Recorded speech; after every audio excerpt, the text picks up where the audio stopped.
that time again. So the good, the bad, and the flat out ugly. And I'll start with a couple, or obviously the good, because we usually start with the good stuff early. But Igor, speaking of early, Igor early on was phenomenal. And yeah, big win core, definitely agree. And let's keep it rolling, Sean. You're definitely right about that. But Igor kept it rolling. Igor has just been phenomenal all season. And he kept it up again tonight, especially early on when he was tested. You know, he was equal to the task. They had Philadelphia very early on before that power play had, I would say, about 3 point-blank chances in which they could have scored on. Igor was on top of his game again, especially on that 5-minute power, the penalty kill, killing the major off on Dryden Hunt. He was incredible. And he did it again. Igor has just been good. John, yeah, Igor for Vezina is right. Let's get that train going, everybody. That's good. The next thing I'll focus on is the second power play unit. They come out and they get that penalty, and the first power play unit looked bad. And we'll more about that later on, obviously. But the second power play unit comes out, and what do we usually say about the Rangers power play? Keep it simple, because simple is effective.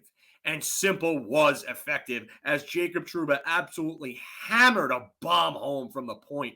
And it went in. There was a couple of, there was some traffic in front, and it got through, got past Hart, and the Rangers took the early lead on the power play goal early on in the game. And that was when the tide started to turn. So that power play was big. It was big for them. It was simple. It was effective. It looked good. Second power play unit had a bunch of, a lot better looks than the first power play unit.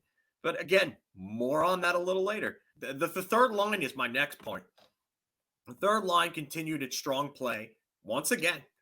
And they were really good on all the they were really good. I thought on all their shifts, actually. They had several ones where I thought that they could have scored on. Chytil got robbed halfway through the third period, just before the 10-minute mark.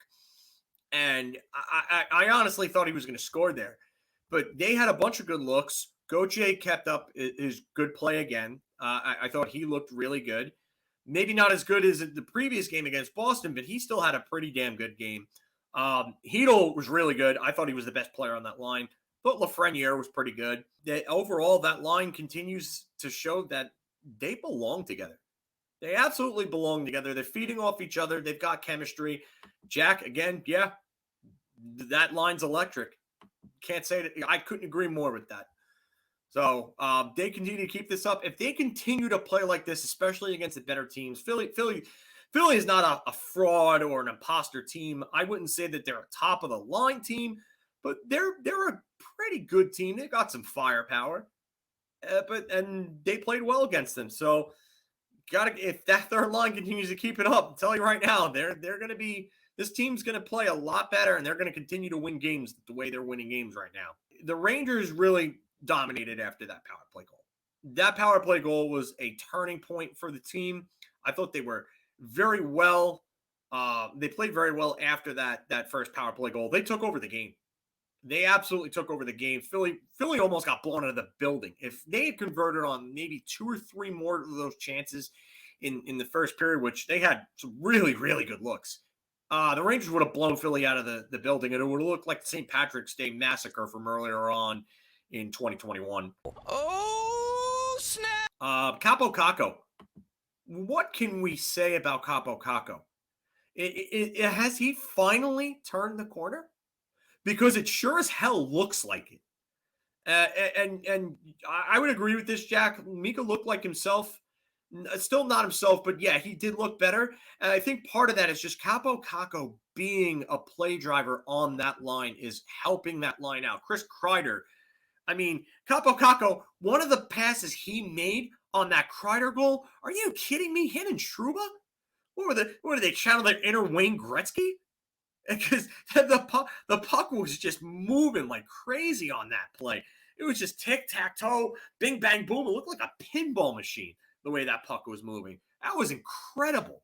We'll get into that in a little bit too, but Yeah, Matthew, you couldn't be more right on this. He had a confidence problem to start this season in terms of like his offensive play, but my God, he is playing great hockey right now. Every game he's coming out, he's making plays at both ends. He's getting involved. I mean, even when he's not scoring, even like the last game, he didn't really, I don't think he really had any, I think maybe an assist in last game. But Kakko, yeah, I would agree. Kakko looks like one of the 3 best forwards they have right now. And our fearless leader joins us in the comments section. The next thing I want to move on to is the Rangers passing on the Kreider goal. And I was just talking about that a few seconds ago, but like that passing was phenomenal. My mind was just blown when I saw that goal. I was just like, are you kidding me? Like, if there was an awesome button, like the easy button in the Staples commercials, the Rangers were definitely pressing it nonstop on that play, just going nuts, bashing the shit out of that thing. Oh my God, that was great. Like, that's one of those plays where you're going to look back and that's going to be on a Rangers top highlight reel. Oh, what a goal that was. And John, you're right. You couldn't be more right about this. Is when everyone starts to hit their stride, this is a scary, scary looking team. I was tough on Dryden Hunt, but I can't argue this right now because he's played so well lately. He really has. He's kind of sliding into that Jesper Fast role, and he's been really, really good in it. Here's the crow. It's going into Filk's mouth. Just serving the crow up on the silver platter. I know. Feed me more, because if he's going to keep doing this, I'll keep eating that damn crow. That's for damn sure. In saying that Nils Lundqvist was just really good tonight. Nils Lundqvist had a very quiet but solid game. He even broke up a key 2-on-1 with Sean Couturier having the puck, which probably would have saved a goal. I tell you right now, Nils is just looking better and better by the game. It's not super noticeable unless you're keying in on him, but he's starting to play better. He looks more confident. He's moving the puck with conviction. And that's the biggest thing. When you have the confidence to move the puck and make plays with conviction, you're going to play a lot better. And I'm going to highlight this because I agree with this from Jack. Nils does need to take more shots from the point. He has a nasty shot in general, whether it's wrist, snap, slap shot, one-timer. He has a cannon. He's got to use that shot more. And that's the one thing I would love to see, because I think that when he starts to do that, the points are going to pile up. Jack, I do agree. Mika needs to shoot more. I think that he's definitely a little snake bit right now, so I think his confidence might be a little low. But I think once he gets one in the back of the net, I think the gates will start to open. Mika Zibanejad entering today's game, 16 points in 20 games entering tonight. So that's not terrible. It's not great, but it's not terrible. Needs to be better, though. I agree with Joe here. Mika, once he gets going, he's going to be good. I only shoot and score. Then if you score, then we'll come. A better play in the third period after what was a shaky second part of the second period after the 5-minute major. So Philadelphia really kind of took the game in after that penalty kill. But I tell you right now, the third period was a good response. And I'll give credit to Gerard Gallant here. Gerard Gallant has seemed to really kind of push all the right buttons when it comes to in-game adjustments. And he does it once again in the third period. He gets them to settle down defensively and play a solid defensive third period after what was a shaky second half of the second period. Yeah, I really think that Gerard Gallant's been pushing the right buttons. This is what a Jack Adams level coach does. And for anybody who's not happy with what Gerard Gallant has done for this team, watch their last few games as to when they started to play bad, and then watch the turnaround afterwards. That's Gallant's work. That is all Gallant's work. So the players respond to Gallant, and he's pressing the right buttons. So thank you. This right here from Matthew. That is it. This is the comment. Yes! Yes! And yes, Again, Sean, this is another good one. This is what they're doing. This is what a Jack Adams level coach does for a team. This is Gallant's work. Telling you right now, if you don't like Gallant, I feel bad for you because this would never happen under Quinn. And David, thank you. Thank you. This is it. I'm loving these comments. Keep them coming. Everything is just on point with you guys tonight. Oh, this is great. You guys are doing my job for me. I love it. A good start from this team after several bad starts in a row. And you know what? You gotta take a look at the way that they've started the last few games before this. The Boston game, they didn't start well. The Florida game, they did not start well. The Columbus game, they started well. The Jersey game, they did not start well. The Montreal game, they did not start well. The Toronto game, the first 40 minutes was good defensive play, but the offensive execution was bad. And then Buffalo, they didn't start that game well at all.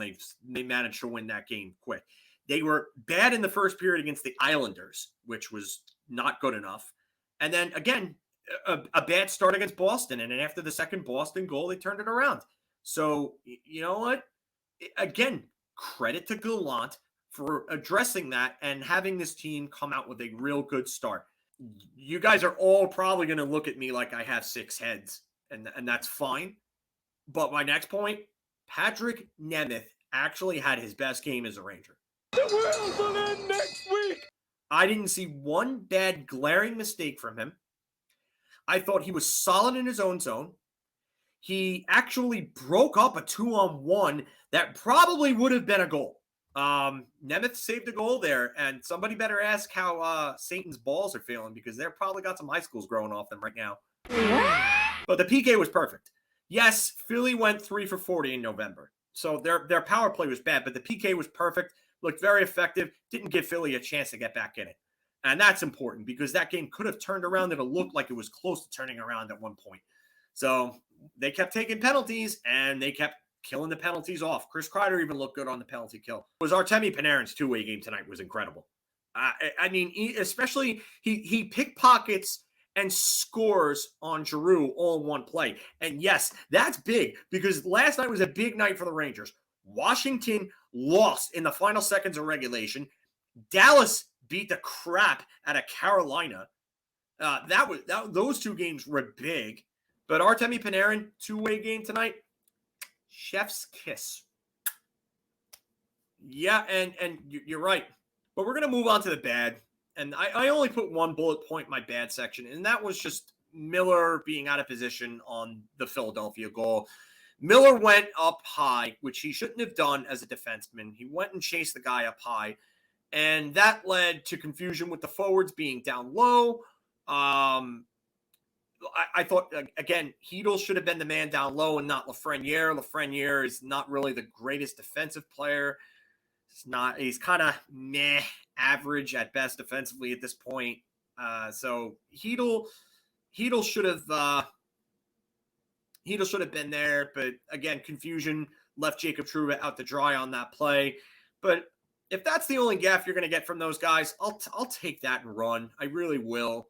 But moving on to ugly, the Rangers play after the 5-minute penalty kill was just for the rest of that second period was not good. They were not good. Ugh. Like you gave Philly a chance to get back in it. Thankfully they didn't, but they didn't look good after that. The momentum was taken away. Philly had it after that. They just didn't have it after that. The penalty kill, I thought, would give them an emotional boost, and they would have came out and they would have played stronger after that. But the forwards clearly looked out of sync after that. The defense was a little meh after that. Adam Fox looked kind of, it seemed like they kind of took the life out of the team there for a bit. Thankfully, they were able to shut that game down because that could have been a hell of a lot worse. The first power play unit, which was just terrible. Terrible. The first power play unit was awful in both of their attempts that were out there. The first attempt was bad. They just looked terrible. They were forcing passes. Panarin got a puck picked going across. Bad night for them. Panarin made some bad decisions with the puck. They were forcing plays. They were fumbling. Adam Fox even fell.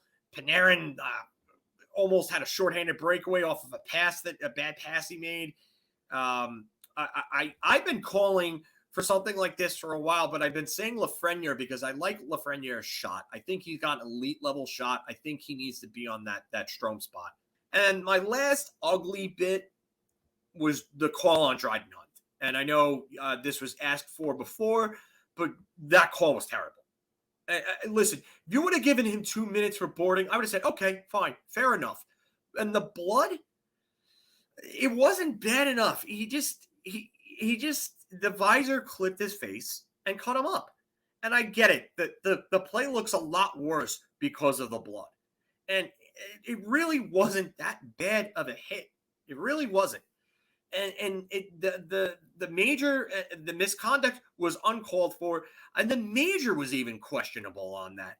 They call a charging major on that? Did you not watch him slow up there? Like, where was the charge? And not only that, but he didn't even come from far enough for it to be a charging call. Get out of here with that, because that's a terrible call. I thought the officiating tonight was meh at best. The offside, no goal, another thing. Just, how are you calling that offsides? Like, not even like looking at that. First of all, one, if that happened, why is that whistle that late? If you're convinced that's offsides, why was that whistle that late? Somebody explain that to me, because I don't get it. I really don't.